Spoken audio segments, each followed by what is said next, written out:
वो जानबूझ की या नहीं की, ये मैटर ही नहीं है। मैटर ये है कि हिट किया क्यों, इसको समझते हैं लोग। देखिए, पाकिस्तान में हमारे यहाँ से ब्रह्मोस मिसाइल जो थी फायर की गई और वो पाकिस्तान में जाके गिर गई थी। और ये गिरी थी जब वहां पर, तो वो एक नॉर्मल से जगह पे गिरी थी जिसका नाम था मियां चानू। 9 मार्च को ये जाकर यहाँ पर हिट हो गई थी ब्रह्मोस मिसाइल। वहां 2-4 गो घर और था, किसी की मृत्यु नहीं हुई, लेकिन अंडर कंस्ट्रक्शन था, उड़ गया घरे दुआर। यहाँ पर वहां के लोग डर गए कि आखिर ये हुआ क्या है। तो उसके बाद वहां पर जो inter service public relation officer होते हैं, ISPR, कहीं पे भी देखिएगा तो एक PR ऑफिसर होता है, PR पब्लिक रिलेशन। यही लोग सारे लोग पब्लिक से कांटेक्ट करते हैं। जैसे मीडिया वाले के पास भी एक पूरी की पूरी PR टीम होती है। अब किसी मीडिया वाले को मान के हमारा इंटरव्यू लेना है, खान सर का इंटरव्यू, तो उन लोग को क्या पता, वो अपने PR टीम को बोलेंगे कि खान सर का नंबर निकालो, बताओ कहाँ बात करना है। तो वो PR टीम ही काम करती है। तो हर डिपार्टमेंट का एक PR ऑफिसर होता है, पब्लिक रिलेशन ऑफिसर, वही बताता है क्या हो रहा है क्या नहीं हो रहा है, एक तरह का प्रवक्ता होता है। तो इन्होंने कहा कि हमारी टेरिटरी में एक पता नहीं अनआइडेंटिफाई कोई ऑब्जेक्ट घुस गया, 4 मिनट तक उड़ते रहा, प्रोजेक्टाइल था, वो आया गिर गया, किसी की जान माल की क्षति नहीं हुई, हमने उसे पूरी रडार में ट्रैक किया, आके वो यहाँ पे गिर गया। ये इन लोग का स्टेटमेंट था। एक्चुअली में हुआ क्या था कि भारत से मिसाइल लॉन्च किया गया था, लेकिन ये दोनों देशों में विवाद न हो जाए इसलिए भारत सरकार के पहले से एक समझौता है 1999 का। 21 फरवरी 1999 में अटल बिहारी वाजपेयी और नवाज शरीफ के बीच एक लाहौर एग्रीमेंट साइन हुआ था, लाहौर डिक्लेरेशन। इसमें कहा गया था कि अगर दोनों सेनाओं की ओर से अगर कभी भी गलती से कोई मिसाइल या हमला हो जाता है तो वो लोग हॉटलाइन पे बात करके इसका कंफर्मेशन कर देंगे कि जानबूझ के किया गया या गलती से हुआ है, इसकी अवगत करा दिया जाएगा। तो उसके लिए भारत की ओर से हॉटलाइन पे बात करके बता दिया गया पाकिस्तान को 2 दिन बाद कि भैया हमारी ओर से गलती से चला है। अब ये हॉटलाइन क्या होता है? ये हॉटलाइन फोन में कभी रिंग नहीं बजते। आप जैसे मोबाइल में डायल करते हैं किसी को, तो पहले बोलेगा नमस्कार, भारत ने 150 करोड़ कोविड टीकाकरण पार कर लिया, 175 करोड़, उसमें ये सब कोई रिंग नहीं होता है। वो फिक्स होता है, करना कहाँ है, हॉटलाइन होते हैं, उसमें 4-5 नंबर ही, मतलब लिमिटेड नंबर होते हैं, वहीं फोन करना। एक बार फोन करेंगे तो पटाख से वहां लग जाएगा। तो हमेशा इमरजेंसी में होता है। अगर हम कहीं किसी पे फोन पे बात कर रहे हैं और कोई नॉर्मल आदमी हमको कॉल करेगा तो उसको वेटिंग बता देगा, लेकिन अगर हॉटलाइन से कॉल करेगा तो जिससे हम बात कर रहे हो तो उसका फोन कट जाएगा और डायरेक्ट आ जाएगा मेरे पास आदेश। तो ये हॉटलाइन 2 देशों के बीच में होता है। मुख्यमंत्री जब कॉल करते हैं तो हॉटलाइन से कर सकते हैं, प्रधानमंत्री वगैरह।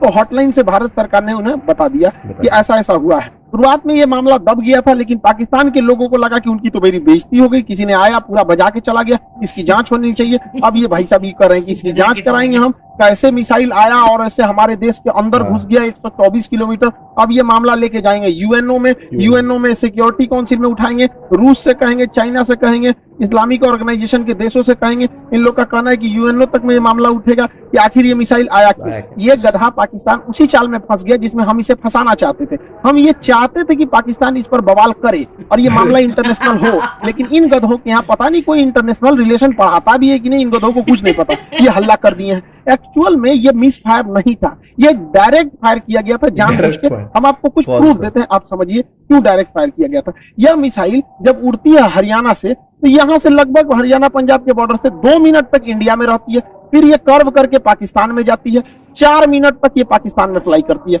अब ये बताइए, जो मिसाइल ऑपरेटर इसे 4 मिनट तक फ्लाई कर रहा है, तो भारत में जो मिसाइल ऑपरेटर, उसे भी पता है कि वो इंडिया का बॉर्डर छोड़ दिया और पाकिस्तान में जा चुका है। तो पहला बात कि जब वो 4 मिनट तक दुश्मन की टेरिटरी में घुसा कैसे, ये इंडिया वाले को तो पहले से पता था। एक और गलती क्या थी, सेल्फ डिस्ट्रॉइंग सिस्टम होता है। जब कभी भी मिसाइल अपने रास्ते से भटकता है तो उसे मिसाइल के अंदर ऑटोमेटिक डेटोनेटर लगा होता है, जो मिसाइल को रास्ते में ही ब्लास्ट कर देता है, जिससे कोई नुकसान नहीं होता है। तो किसी भी मिसाइल को मारने से पहले उस मिसाइल का एक ऑपरेटर रूम होता है, उस ऑपरेटर रूम से उस मिसाइल को फायर किया जाता है। फायर करने के बाद वो ऑपरेटर इस मिसाइल को रडार पर देखता है, अगर रास्ता भटकता है तो सेल्फ फायर कर देता है। इस मिसाइल को सेल्फ फायर नहीं किया गया, बल्कि ऑपरेटर चुपचाप देख रहा था, मजा मार रहा था कि घुस गया है पाकिस्तान में चला गया है 124 किलोमीटर तक। तो एक ये दूसरा प्रूफ, और भी कई सारे प्रूफ हैं। तो समझिए कैसे ये नक्शा पाकिस्तान ने जारी किया, हमने ये जारी किया पाकिस्तान में। इसमें जो तीर का निशान है ये दिखा रहा है मिसाइल किस तरह आया और कैसे ये यहाँ से जाकर यहाँ मियां चन्नू पे जाके गिर गया। यहाँ पर देखिए कैसे मिसाइल ने सबसे पहले अपने से अगर मिस फायर होगा तो सीधे जाएगा, अपने से मिस फायर होगा तो सीधे। ये टर्न नहीं मार सकता है अपने से, माल फंक्शन की वजह से, गड़बड़ी की वजह से 90 डिग्री का कर्व नहीं मार सकता जब तक उसको पाथ फाइंड नहीं किया गया होगा, पहले से नहीं बताया गया। तो पहला 90 डिग्री टर्न अपने से नहीं मारा गया होगा। दूसरा, इस मिसाइल में कोऑर्डिनेशन फिक्स था, किसी भी मिसाइल को मारने से पहले उसका जीपीएस लोकेशन कोऑर्डिनेशन फिक्स किया जाता है कि यहीं पर जाना है, लेकिन इसमें कोई बारूद नहीं था। बट देखिए अमूमन यही होता है कि पहले उसमें बारूद यानी वारहेड भरा जाता है, पहले उसमें वारहेड भरा जाता है, तो इसमें वारहेड था नहीं। जब वारहेड भर दिया जाता है तब उस मिसाइल में फीड किया जाता है कि इस मिसाइल को जाना कहाँ है, तो इस मिसाइल में जाना कहाँ है ये फीड कर दिया गया और वारहेड नहीं फीड किया गया था। और जाना भी कहाँ है, मियां चन्नू पे। यहाँ ना कोई स्ट्रेटेजिक लोकेशन है, ना कोई सेना का स्कूल है, कुछ भी ऐसा नहीं है। जानबूझ के भारत ने मिसाइल का वारहेड हटाया कि किसी की जान माल की हानि ना हो, और ऐसे जगह को चुन लिया जहां कोई स्ट्रेटेजिक महत्व नहीं है कि बवाल ना होगा, बस हमें मिसाइल घुसा के बवाल करना था, भयंकर बवाल नहीं कराना था। एक और देखिएगा, इस मिसाइल को अगर देखेंगे तो 104 किलोमीटर से ज्यादा ये भारत में रही है, 124 किलोमीटर गई है, उसके बाद भी ये एक्स्ट्रा गई है, यानी इस मिसाइल की रेंज जो थी वो 290 किलोमीटर ही है। इस मिसाइल की रेंज 290 किलोमीटर, लेकिन ससुराई ब्रह्मोस मिसाइल 320 किलोमीटर कैसे चल गया? लगभग ये 30 से 40 किलोमीटर एक्स्ट्रा चला है। देखिए ये पाकिस्तान का ही नक्शा ही दिखा रहा है कि 33 किलोमीटर एक्स्ट्रा चल गया। ये बवाल है भैया, रेंज से 33 कैसे? तो कोई भी चीज को फेंकते हैं तो जब रेंज खत्म हो जाता है तो आराम से गिरता है, तो ब्रह्मोस और आगे गया था यहाँ पर। इस दौरान भी इसे सेल्फ डिस्ट्रॉय नहीं किया गया, यानी भारत से बैठ के ऑपरेशन टुकुर टुकुर देख रहा था, जानबूझ के किया गया इसको। अगला देखिए, और भी ये खुद पाकिस्तान कर रहा है, उसको समझाते हैं।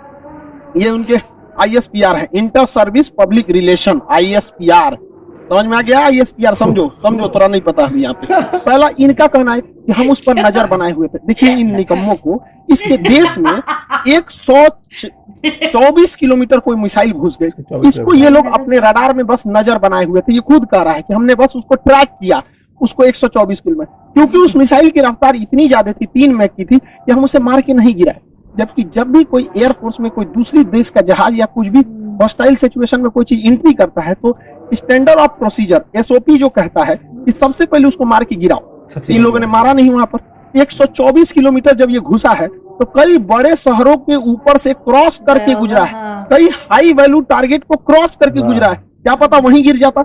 तो इससे ये साबित हो जाता है कि इनके पास ब्रह्मोस को मार के गिराने की क्षमता है ही नहीं, वरना इतने हाई वैल्यू टारगेट के ऊपर से गया, वहीं गिर जाता तब क्या हो जाता। ब्रह्मोस न्यूक्लियर कैपेबल मिसाइल है, यानी इनके देश के ऊपर से इतनी बड़ी मिसाइल चली गई। ये लोग केवल और केवल बेशरम लोग कह रहे हैं कि हम उसे ट्रैक कर रहे थे। करते रहो ट्रैक, यहाँ से इतना डिग्री कर्व मार के तुम्हारे यहाँ आके गिर गया। पाकिस्तान इसे मार के गिरा भी नहीं सकता, क्योंकि ब्रह्मोस 3 मैक से चलती है। इसके पाकिस्तान के पास चाइनीज रडार है, इन चाइनीज रडार की हेल्प से इसके पास 2 तरह के मिसाइल क्षमता है। एक HQ-7 है, ये 30 से 40 किलोमीटर की दूर की मिसाइलों को मारता है।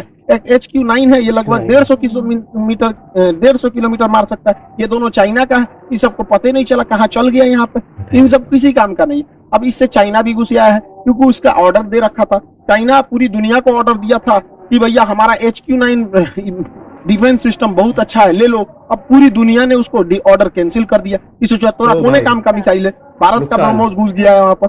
अब ये घुस आया है पाकिस्तान के ऊपर, तो पाकिस्तान इसको कह रहा है तोरा मिसाइल फायर नहीं हुआ तो हम क्या करें। अब फिलीपीन ने ऑर्डर दे दिया था ब्रह्मोस को, अब वियतनाम भी कह रहा है हमको भी चाहिए, इंडोनेशिया कह रहा है हमको भी चाहिए, ताइवान कह रहा है हमको भी चाहिए। अब ब्रह्मोस एकदम जबरदस्त है यहाँ पर। अभी भी किसी को डाउट होता है कि भारत से मिसाइल गलती से छूट गई है, अभी भी मन में डाउट है तो दिमाग लगाइए। हम आपको मिसाइल छूटने के 10 दिन पहले अपना एक वीडियो का छोटा सा क्लिप बना दिखाते हैं, जो यूक्रेन मुद्दे पे बताए थे। उसको जरा ध्यान से देखिए और दिमाग लगाइए, आपको खुद पता चल जाएगा कि भारत ने मिसाइल जानबूझ के मारा था।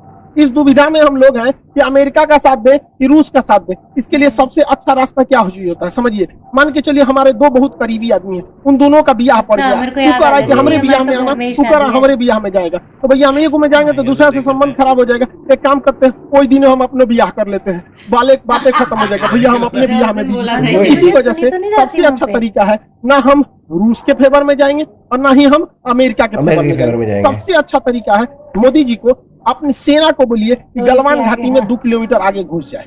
गलवान घाटी में जैसे 2 किलोमीटर आगे घुसेगी, लड़ाई तो करना नहीं है, उलझा के रखना है। 2 किलोमीटर जहां आगे घुसेगी उधर से चाइना वाले घुस जाएंगे, फिर वैसे ही स्टैंड ऑफ हो जाएगा। 2-3 महीना चलेगा, अमेरिका कहेगा बोलना रे रूस को, हम कुछ करें, हम तो खुद लड़ रहे हैं चाइना से, तो हम लोग दोनों शांत रहेगा। आपको क्या लगता है, भारत को इधर उलझा देना चाहिए कि नहीं? वरना आप मना करेंगे तो कोई ना कोई देश इस तरह से आपको कहेगा कि भैया हमारा साथ दो। उससे अच्छा हम खुद उलझे हुए हैं, बातें खत्म। अब समझ में आ गया हम लोगों को इस इंटरनेशनल कचरा में नहीं पड़ना था कि रूस का साथ दे, कि यूक्रेन का दे, कि नाटो का, कि अमेरिका का। इसलिए हम खुद बोले थे कि भारत को कहीं ना कहीं हमला कर देना चाहिए, ताकि हम लोग खुद ही इंटरनेशनल प्रेशर से बच जाए। आज पूरी दुनिया नहीं कर रही है कि आप हमें जेलेंस्की का साथ दीजिए, नाटो का साथ दीजिए, कुछ नहीं कर रहा है। अब हम लोग यूक्रेन मांगने से हट गए हैं क्योंकि पाकिस्तान इसे इंटरनेशनलाइजेशन कर रहा है और हम लोग बच गए यहाँ पे। मोदी जी कभी कभी मेरी बात मान लेते हैं मान लेते हैं कभी कभी, लेकिन बहुत कभी कभी बहुत बवाल के बाद मानते हैं। अभी देखिए पिछली बार रेलवे में पूरा बवाल हुआ, तब जाके उन्होंने अपना नोटिफिकेशन जारी किया, उसमें भी 2-4% इधर उधर करिए दिए हैं वहां पर भी रेलवे वाले में। और एयरफोर्स की वैकेंसी अभी रिजल्ट अभी तक रोक के रखे हैं। भैया ये एयरफोर्स वाले हैं, इन लोग को पढ़ा हम लोग बैठे हुए हैं, भेजिए, उड़ाए सब जहाज, मारे सब यहाँ पर। कितना लोग को हम लोग रोक के रखे यहाँ पर, तो कम से कम एयरफोर्स की तो रिजल्ट क्लियर करना चाहिए। मान जाते हैं मोदी जी बतिया, जैसे हमला करने वाला कैसे बोले 10 दिन में मान गए यहाँ पर, तो कभी कभी मानते हैं कभी कभी नहीं मानते। अब पाकिस्तान धमकी दे रहा है कि हम इस मिसाइल का रिवर्स इंजीनियरिंग कर देंगे। दूर बैल कहीं का रिवर्स इंजीनियरिंग करेंगे। जब भारत ने इतना स्ट्रेटजी बना के मारा था, तो देखिए रिवर्स इंजीनियरिंग में जहाज का मेन चीज क्या होता है, उसका इंजन, पूरा इंजन तबाह हो गया, इंजन पूरी तरह तबाह हो गया। जो सीकर होता है, जो रडार होता है आगे, वो जहाज के अगवे लगा रहता है, वो थुथुर में पूरी तरह से उधिया गया है यहाँ पर। इसका जो सॉफ्टवेयर है, बिना सॉफ्टवेयर का जहाज उड़वे नहीं करता है, बिना सॉफ्टवेयर का मिसाइल नहीं उड़ सकता है, मोबाइल काम ही नहीं करता बिना सॉफ्टवेयर के। दिन के सॉफ्टवेयर कहाँ है? तो अभी भी मिसाइल को देखिए, मिसाइल अपने से डिस्ट्रॉय नहीं हुई है, जानबूझ के इसे छोड़ा गया। तो पाकिस्तान कर रहा है, ये किस धातु का बना है ये हम पता कर लेंगे। ससुराल लोल, अगर तुम ये पता कर लेगा किस धातु का है, तो तुम अभी तक बना चुका रहता कि किस धातु का है। धातु पता करके बता, इंटरनेट पे मिलता है, हमरा से पूछ ली, आके हमसे पूछ लियो। केमिस्ट्री में जब मेटलर्जी चैप्टर पढ़ाएंगे ना, धातु कर्म चैप्टर पढ़ाएंगे, धातु शोधन, सांद्रण, निस्तापन, भंजन, वहीं बता देंगे मेटलर्जी में। तो ओ भाई ब्रह्मोस का खोजेंगे, लोल कहीं का कौन सी बचल है ब्रह्मोस में, कुछ नहीं मिलने वाला। लेकिन हाँ, ये बवाल कहेगा हमने ब्रह्मोस का कॉपी बना लिया, अमेरिका के टॉमहॉक का हमने कॉपी किया था, हमने कॉपी बना लिया। ऐसा कुछ कॉपी नहीं बना पाएंगे, क्योंकि बहुत ही टफ इंजीनियरिंग होती है इसके अंदर। आपका आगे का जो रैमजेट इंजन है ये बर्बाद हो चुका है, फ्यूल सिस्टम बर्बाद हो चुका है, प्रोपल्सन सिस्टम बर्बाद हो चुका है, नेविगेशन सिस्टम बर्बाद हो चुका है। खाली खोपड़िया मिलेगा तो बना लेंगे मिसाइल यहाँ पर। गुलेल बनाना है, देख के बना लेंगे, लोल कहीं के यहाँ पर मिसाइल बना लेंगे। और तुम बना, भारत के पास पहले मिसाइल बनाने के बाद परीक्षण केंद्र जो था वो पोखरण में था, यहाँ परीक्षण करते थे, चांदीपुर में परीक्षण करते थे, व्हीलर द्वीप जिसका नाम कलाम द्वीप है उड़ीसा का, इसे करते थे। फिर नया जो था कर्नाटक के चित्रदुर्ग में परीक्षण करते थे। 4 जगह हम लोग का परीक्षण केंद्र था। अभी नया 5वां परीक्षण केंद्र खुल गया है पाकिस्तान। अब हम लोग हमेशा कभी कभी इधर परीक्षण करते रहेंगे ब्रह्मोस वगैरह। और पाकिस्तान का नया सरदर जो है ब्रह्मोस जो है, वो नेवी से तो मार ही सकता है, एयरफोर्स से मार ही सकता है, जमीन वाला तो अभी मार के गया है। इसका नया खतरनाक वर्जन ब्रह्मोस 2 आ रहा है, जो 800 किलोमीटर मारेगा। यानी पाकिस्तान में बैठे बैठे पाकिस्तान हेल के, अफगानिस्तान है, कजाकिस्तान चल जाएगा वहां पर। ब्रह्मोस 2 आ रहा है, इसका बाप है ये ब्रह्मोस का। अभी इसी से नहीं लड़ पाए तो दादा आ रहा है। दूसरा ब्रह्मोस NG आ रहा है, बहुत हल्का रहेगा और बहुत दूर तक मारेगा। तो तुम ससुरे, एक तो तुम्हारे बाप बस की बात है नहीं रिवर्स इंजीनियरिंग, क्योंकि बचा ही कहाँ है। अगर उस तरह से देखिएगा तो हम तो वियतनाम को, फिलीपीन को बेचे हैं, वही बना ले रिवर्स इंजीनियरिंग। रिवर्स इंजीनियरिंग इतना आसान है तो हम लोग राफेल खरीद के लाए हैं, नहीं बन जाएगा। तो तुम्हारा रिवर्स इंजीनियरिंग इतना तगड़ा है तो अमेरिका से तुम F-16 जहाज खरीदे हो, तुम उसको 20 साल से उड़ा रहे हो। अब बैल आज तक तुम अपने जहाज J-17 का एक तो इंजन नहीं बना पाए, कौन सी रिवर्स इंजीनियरिंग करते हो? मनोवैज्ञानिक दबाव बनाओगे कि हमारे पास ब्रह्मोस 2 आ गया, ब्रह्मोस का कॉपी आ गया है, मतलब एकरे बस का कुछ नहीं है।